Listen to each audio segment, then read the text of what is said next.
Welcome to another episode of Team Anywhere, where CEOs, leaders, and experts at building teams, companies, organizations, and amazing cultures share how to lead from anywhere in the world. I'm your co-host on the East Coast, Ginny Bianco Mathis. And I'm your co-host on the West Coast, Mitch Simon. And we invite you to join us to Team Anywhere.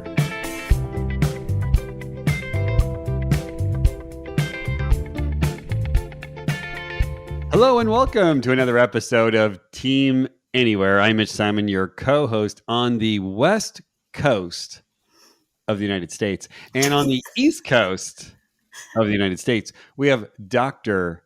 Virginia Bianco Mathis, my amazing co-host. And on the I don't know what coast is today's podcast guest, Renee McGowan. And we'll find out where she is later. Let me just tell you a little bit about Renee. Renee McGowan is the president of Asia, Middle East, and Africa. So I'll give you a little bit of a hint about where she might be at Mercer. Now, Mercer is a human resources consulting firm that helps organizations use the power of their people to enhance business success. A little bit about Renee. Growing up in a humble home in Melbourne, Australia, Renee started working since she was 12. She started a business washing shop windows over the summer as a preteen, worked in department stores from 14, and then worked 3 times a week from 3 p.m. to midnight. She's 14 people at gas stations for years to fund her education. In addition to running Mercer, she mentors entrepreneurs in developing. I knew I'd get the emphasis wrong. In addition to running Mercer, she mentors entrepreneurs in developing nations as part of the Sherry Blair Foundation's Mentoring Women in Business program and is an active supporter of ensuring education for girls globally. Well, today on our topic is about designing for remote employee experiences, and that's why we brought Renee on. But I do want you all to fully appreciate this incredible leader. So welcome to the podcast, Renee. Can you tell us a little bit more about your background and how you got from Australia to, you're going to tell us where you are, and I'm intrigued to know how you learned how to speak fluent Bahasa. That's my big question for the day. All right, excellent. What is the starting? That's also what she does. She, I feel so tiny compared to this woman. I know. Not at all. It's a pleasure to be here, and thank you for having me. And I love that we're able to do this, really spanning a large part of the world. So to answer your question, I am based in Hong Kong. I'm not really sure what coast either, but certainly the South China Sea that's there. And it's a pleasure to be here and, to be able to share a little bit about what Mercer does, how we're working, and, my own experience across teams. So you gave a little bit of the background. I grew up in suburban Melbourne in Australia, and nothing remarkable there, but just a family that valued hard work and they valued education as well. So that was a focus all the way through. I didn't work in a gas station at 14. I'll clarify that. That was certainly a little bit later to pay my way through college, but that was how we got through college. After there, I while being in suburban Melbourne, there's still very multicultural. So I was fascinated with the world from an early age, I think. And so in high school, I took part in an international exchange program and couldn't afford to go to the lovely places in Europe or any of those types of things, but could afford to go to our nearest neighbour, which was Indonesia. So I went to live in Indonesia for a year to go to high school there, which is how I learned Indonesian because it was a necessity. So it was literally landing on one day, going to school the next and having to start to learn to count 1, 2, 3 or 1, 2, 3. As a teenager. Yes. As a teenager. As a teenager. But, a life-changing experience, one that fueled a love of Asia. So I spent a lot of years working then in Indonesia and in Singapore. And then with Mercer, I've been really privileged to have opportunities to work across London, Sydney, Melbourne. Most recently, I've been in New York for a few years doing a global role. And then I've just moved here to Hong Kong about 2 years ago. And as we know, the last couple of years have been a bit of a roller coaster for everybody, and that's been the same for me here in Hong Kong. Wow, thank you. Okay, so she's in Hong Kong. She's lived at every place on the planet except That's correct. she's avoided the west coast of California. I don't know why. But Not yet. just saying. Just say not yet. Okay, not yet, not yet. Just I'm not taking it personally. Okay, so obviously you were in Asia. You were navigating your company through the pandemic before any of us were. So, what was your personal experience being in Asia when the pandemic hit? Yeah. It was, I mean, fascinating, obviously, and such an interesting experience to live through personally as a leader. So the pandemic hit here in early January. So I sort of got back from, Christmas vacation holidays, and we landed back in Hong Kong, the family, and we started to notice, signs everywhere about protecting against the pneumonia type virus that it was called then in Hong Kong. And, literally within a couple of weeks, schools had closed, or in fact, they never opened after the Christmas holidays. So, we got a taste of it very early there in January. And so our immediate reaction was obviously to look at colleague safety.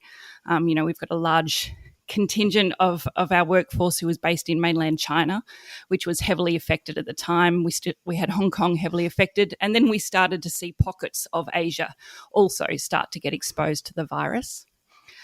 Asia's in a unique position, I think, in that they've battled these types of viruses, albeit not on this scale before. So they've got experience with SARS and with H1N1 and these various types of things that have really caused havoc in society.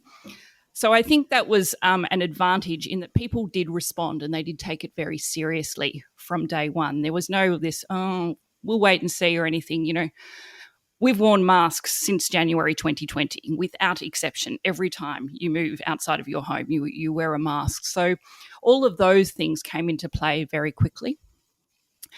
But what we had to do from a business perspective was really look at safety first. How were we protecting our colleagues? What was our practices around working? What did we want them to do? We then had to move really quickly to client needs because, of course, we work in a business where we provide advice to organisations about their employees. We provide benefit plans. We provide a lot of the healthcare plans that are in place. So, of course, our clients needed advice immediately there as well. We then moved that to the community as well, in that we didn't want to stop with our clients. So as we were implementing telemedicine and everything in January 2020 in China, we were making that available for local communities as well, just to try and make a community contribution to, the challenge that was there.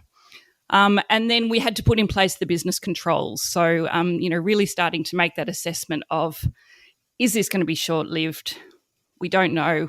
What do we do? Well, we don't know. We've got no visibility whatsoever. So we put in place very strict business controls, all the normal ones, if you like, around reducing expenses, and all of these types of things went in place in January. So that was how we responded when it was just Asia. And of course, the rest of the world kind of knew about it a little bit. And they checked in to say, how's everything going? And everything was going okay. But then, of course, by March, a couple of months later, it became the global pandemic. And then the rest of the world suddenly turned to Asia as well to say, hey, what do we do here? So we kind of had to go through it all over again to try and, help colleagues and clients in other parts of the world navigate the uncertainty also. Wow, thank you. It's interesting, a different, because you guys had been through it before, it sounds like you took it very seriously. And a little bit different on this side of the pond. Okay, great. Now, as a result of the pandemic, many organizations are saying that the shift to hybrid or remote work will be permanent. In helping tens of thousands of companies make this transition globally, what do you see are some of the top challenges they're facing? And then how are they overcoming these challenges? And I just want to get your viewpoint. Is this a permanent thing? Should we treat it as a permanent thing? What's your opinion on that? Yeah. It's been fascinating to experience early on as well. So, as I said, it was at that point an epidemic in Asia, became a global pandemic. In March, everybody switched to working from home, etc. It was the hugest the most significant shift we've ever seen of, changing our work behaviour literally overnight. And, quite clear that even if we'd spent 5 or 10 years planning it, most organisations would say that it would have been impossible to do what we actually did, but everybody did it. Then sort of watched by about June, many organisations started to make the call of, this is the future, offices won't exist, we won't need office footprints, everybody will be work from home. And I was sort of sitting here, and of course, in Asia, we're 6 months into working from home by this stage, and I'm sort of, just hold that a little bit longer, that thought, because there's actually ramifications of doing it, and you start to see some cracks in there. And of course, now we're a long way into the pandemic, and we're seeing organizations start to change their approach of, what is hybrid to them, what is remote working, and so on. So, that's been very interesting to watch. I think the reality is that we will not ever go back to working the way that we did in the past, of everybody moving to one location to work at the same time, and to do it in a supervised, time observation type manner. But I think it's unlikely that we will have a world where people don't come together either, where people only sit via Zoom. So I think it's about the hybrid bit and enabling flexibility. And for me, it's what we're talking with companies and what we're spending. It's less about putting in place rules for how you work. Do you work 2 days a week in the office or 3 days a week? How do you monitor that? How do you control? You need that guidance, and that will vary via business. But you also need to think about, how you want your colleagues to work and interact. Do we want them to be all working at the same time? What types of, communications will be used? How do we remove things that are time wasting and spend time on things that are valuable? And how do we make sure that we're getting all of the richness that comes with people coming together? So that what we're working with clients on is, what level of flexibility is possible in your business. And you have to think about that on a business level.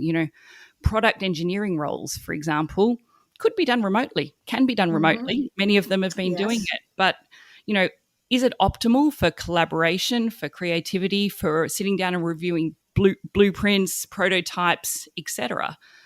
So after you know what flexibility is possible, then you look at what flexibility is actually desirable. What is your business, and how much do you actually think people do need to come together versus working on their own?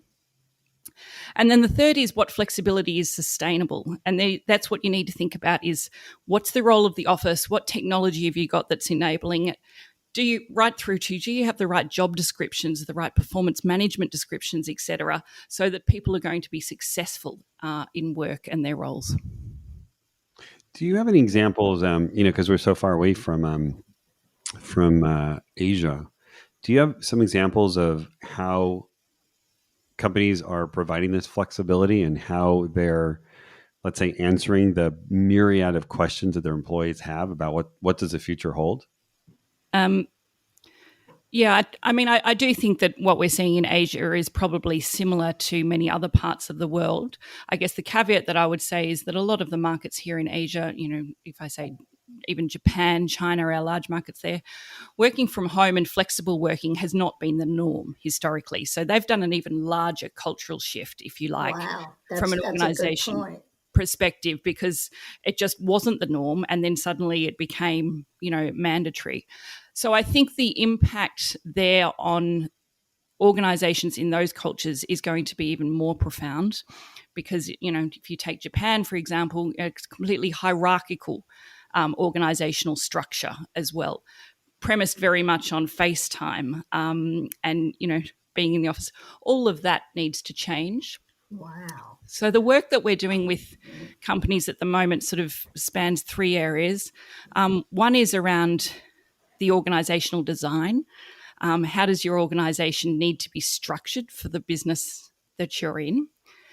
We're then moving to actually, what are the skills that organizations need. So historically in organizational design, you'd probably focus more on the job roles and then the job evaluations, whereas now it's a lot more to what skills are needed in the organization and how do I assess the skills that my employees have and then build the skills that are required. And we see a lot of companies doing that in Asia. Can I stop you for that one? Because there was a really good article in the Wall Street Journal. I'm sure you read the Wall Street Journal every day. Ongoing. I actually do, and I read the New York Times because New York is still in me. Great. I'm just imagining that, by the time the Wall Street Journal comes to Hong Kong, it was like 3 days ago,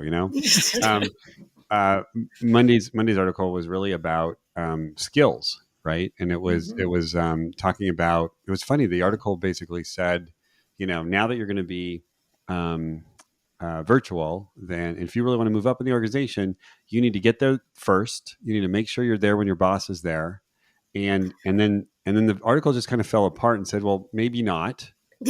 Maybe actually, it was a really interesting article because I was reading like, I don't agree with this, but it said maybe actually the skill sets of the future is, you're really going to succeed if you are really great at both leading and being on a team that is hybrid.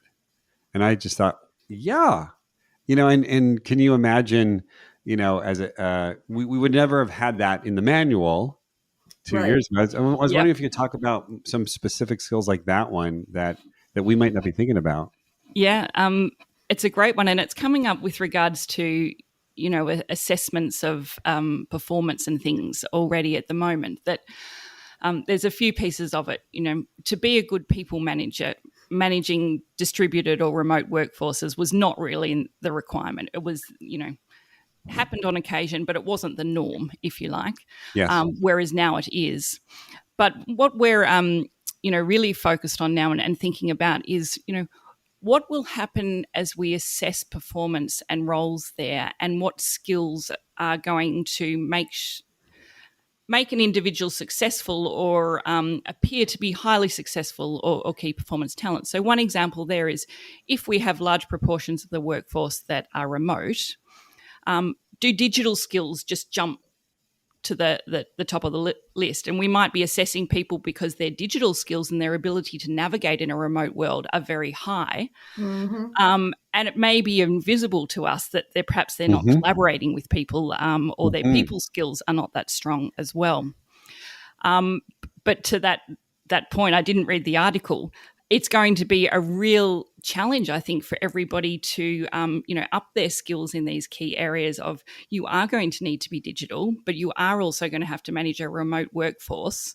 And in many of us that are in global companies, it's not just a remote workforce in your country as well. It's a remote workforce spread across the world that you can't interact with the frequency that you used to be able to jump on a plane, etc. And that changes the dynamics of not just, individual organizational cultures, but business in general and the way you do it. You know what I'm intrigued by your comment because, in my experience, what I'm finding is a lot of managers are not creative enough to think that way. What they're doing is they're saying, you know what, this is the way it used to be. So this is as far as I think. So we need people to be back in the office. As opposed to, well, I don't know about that because, there's plenty of companies out there that were actually global. They did pretty well. We know that because they're global, and they, found ways to incorporate different nationalities and different personalities and different cultures and be remote and get stuff done. I think of Nokia in the heyday, when Nokia had the heyday, when I worked there, I barely worked with people who spoke English as a first language. And yet we found out how to make a ton of phones, and sold them all over the world. So I'm just wondering, what would be your words of caution or coaching to those managers who are really having trouble being flexible enough to accept the new landscape and then say, gee, let me start to look at what skill sets I need to think about as well as you're talking about the dichotomy between digital and collaboration. Yeah. And the answer is, yeah, you have to have both. That's right. Yeah. Yeah. You do have to have both. And the other bit, and I guess my advice, and certainly what I've learned through my experience, is you have to take stock of all of the ways that work has changed. We spend a lot of time focused on, is it hybrid or is it remote? What's the office for, etc. But leadership styles have changed and won't revert. Employee expectations have changed and won't revert. And so, what I think about, if you're the type of leader who says we need to get back to the way things were, you simply won't be able to, because there's been too many moving factors there. And probably if you try to, I would say the biggest risk factor is that your employee expectations will have moved, and you just won't be able to, create the employee experience, create the energized workforce that you need for your business to have sustainable success. And I'm sorry, having worked with a lot of some of your employees at Mercer over the years and hired them, I would suspect that you're doing a lot of work in the measurement and performance evaluation of the leaders and managers now, because of just this discussion we had. It has to be different. Yep. And I can see some of them, after about 3 months of thinking it's going to come back to normal, being scared to death. Look, they're going to fail until they take on some very new behaviors and skills. Yeah, and it's the suddenness of the change. So yes, you're right. We are, ourselves looking at what are leadership capabilities that are required and what's the mindset, and we're also advising clients on that. I think one of the biggest challenges is probably not around the definition of the leadership mindset. It's about the speed of the change that's there. And that you've got a large proportion of the workforce that has always worked in this one way. And, we talk about the necessity of agility in business, and we talk about that more with, how you need to flex your business, your product set, your customer experience, etc. But actually it's required now that leaders will have that level of agility as well, that they're going to be able to change, to learn, to absorb, to be uncomfortable as leaders, and to be far more vulnerable as leaders in a world where they just haven't had to do that before. Exactly. Yeah. Let me as we're on this topic, you're pointing to all these different competencies, and one of them that I think it was our first, second, third podcast was on empathy. Mm-hmm. So what we know is that empathy, is, along with flexibility and agility and vulnerability, and all the illities, as Renee already said, yeah, is empathy, which is not an illity, but empathy has emerged as a critical leadership skill amid the pandemic. And not surprisingly, women have fared better in navigating their companies through the pandemic. And that's the question I have. Why is that's what it says? Women have fared better. That's what it says. I want to know the data on that. I know. Look, I know that I know it's true, just because women have had the biggest brunt, because we're not talking about work. Women have, have taken care of the kids, have taken care of the food, have taken care of, you just name it. And they've had to work as well.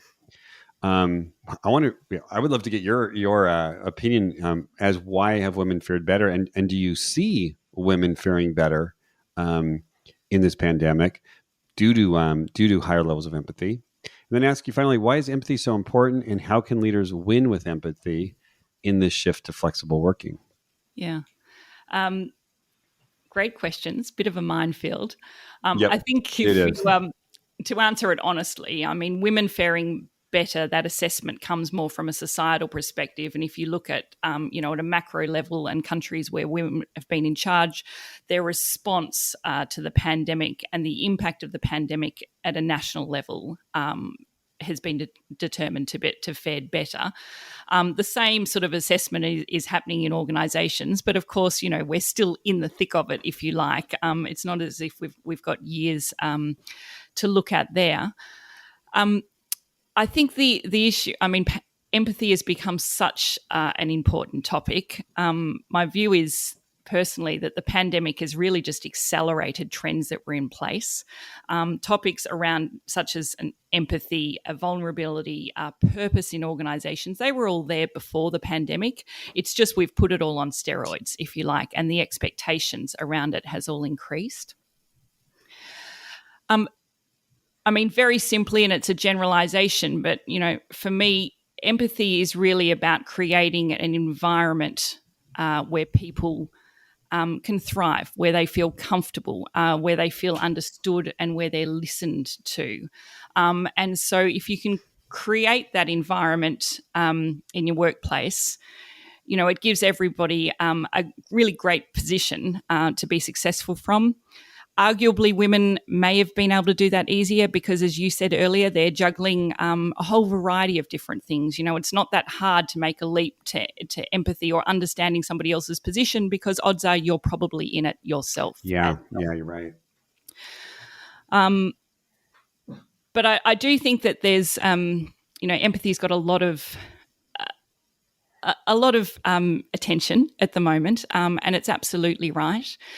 Empathy, for me is about listening, and which is really, really important. And I think it's a critical element from a leadership perspective because getting back to what we were talking about before, unless you can listen to your employees, you're not really understanding how much their experience and their expectations have changed. Probably the next step is, compassion. It's what you do about that and what environment you provide to make sure that, you're providing as much equality in the workplace and opportunity in the workplace for everybody, and recognizing some of the challenges that people are bringing every day. Yeah, I just think this I just keep writing down expectations have changed. Mm-hmm. And when you pair that with listening, I think expectations have changed, and I think that because this has happened relatively fast, that I think a lot of employees don't even know what their expectations are now. I don't think we've really not had a chance to voice it. I know that on this podcast we've really promoted these really transparent, vulnerable, authentic conversations between leaders and owners and employees. For those who are, brave enough to enter into this space, which is, things have changed, and I don't even know what my expectations are. But what is interesting is to say that, creating an environment where people are understood. And you hear so many leaders saying, we're just going back to work. And it's just, it doesn't make sense because you're not asking. And another layer to put on top of that is, to your point about some people don't even know what their expectations are because things are moving so fast, as Renee said. So they have to answer that question in the moment as they're experiencing it. Do I like it here at home? What do I really want? Is 2 days going to work? Is 3 days going to work? I do believe then the organization and Mercer's consultants are helpful in providing a certain amount of guidance. Under what circumstances do you do your best work? Are you a morning person? Are you an afternoon person? What are your family? It's almost like life planning. Yeah. A life planning. And then I also think organizations, and I'm sure this is what you all need to grapple with, have to look at, well, we do need to give you a certain number of guidelines. Correct. Or we'll be out of business. Right? Yep. So within these guidelines, the empathy and the compassion, but at some point, I'm sorry, this may not work for you. However, here's what we can do Right.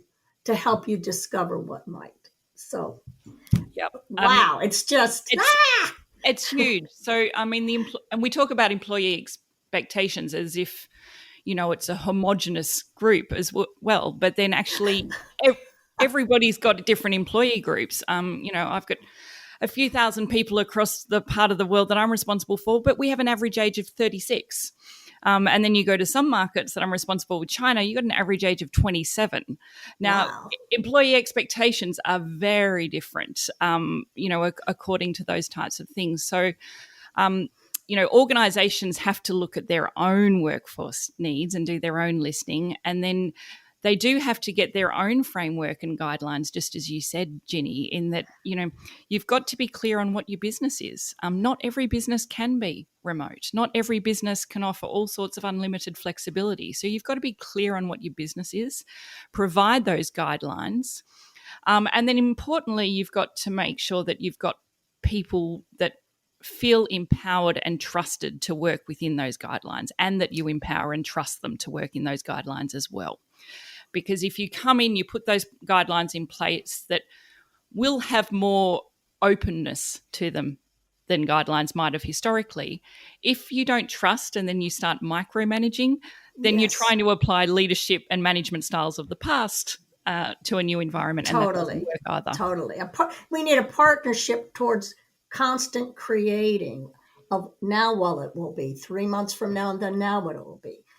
Yeah. I have one competency that we haven't mentioned yet, but I bet it's on the tip of your tongue, which is experimentation. Because with everything changing and we having no idea what tomorrow will bring, I was talking to Justine, my assistant, today, and she said that she dropped her kids off at school today, and she can see that the school is quickly getting ready for sending the kids back home. They're just ready.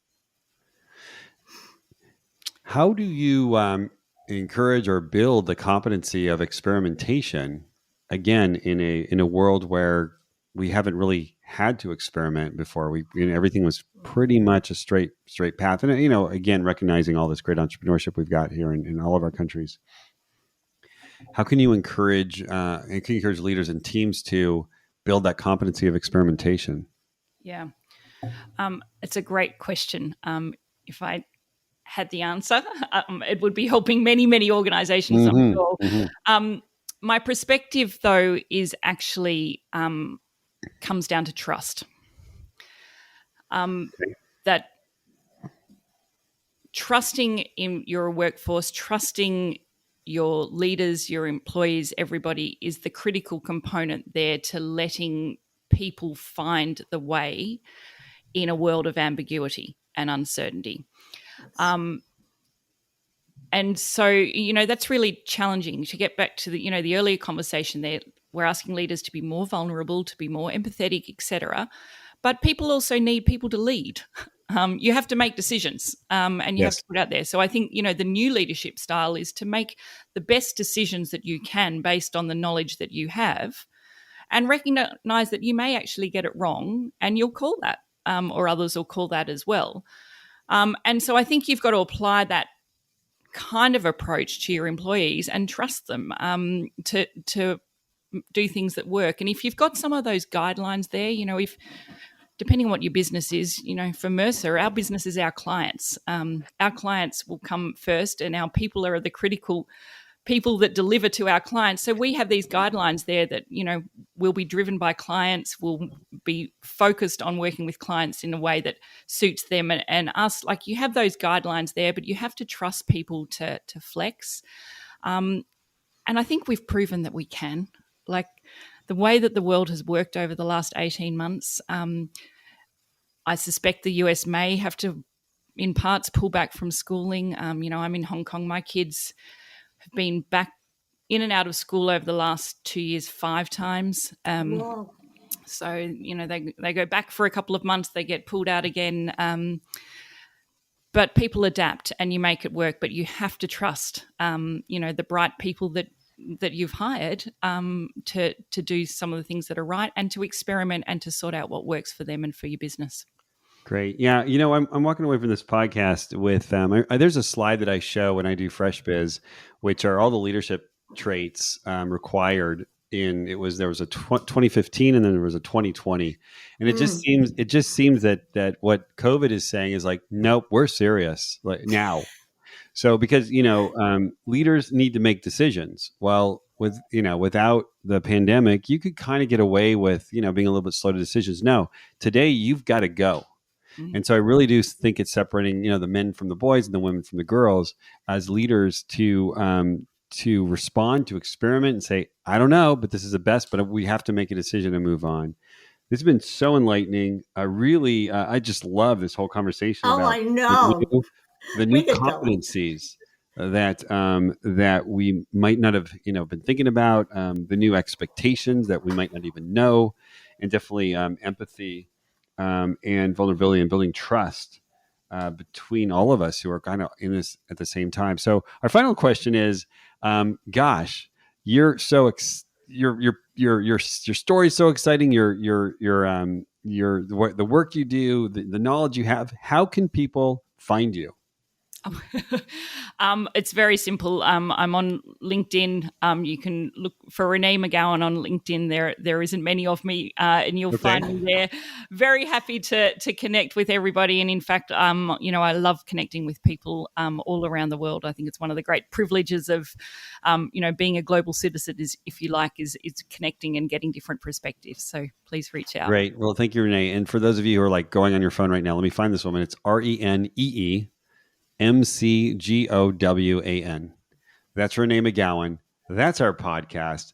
That was sensational. Oh, just wonderful. Thanks, Renee. Renee gets to go start her day. We get to go end our day. Thank you, Ginny. This has been awesome. And to all our listeners, thank you so much for subscribing and listening to Team Anywhere. We look forward to seeing you next week. If you've loved this episode, which we have, please share this. Please give us a review. Please tell all your friends. And until next time, we'll see you on the next episode of Team Anywhere.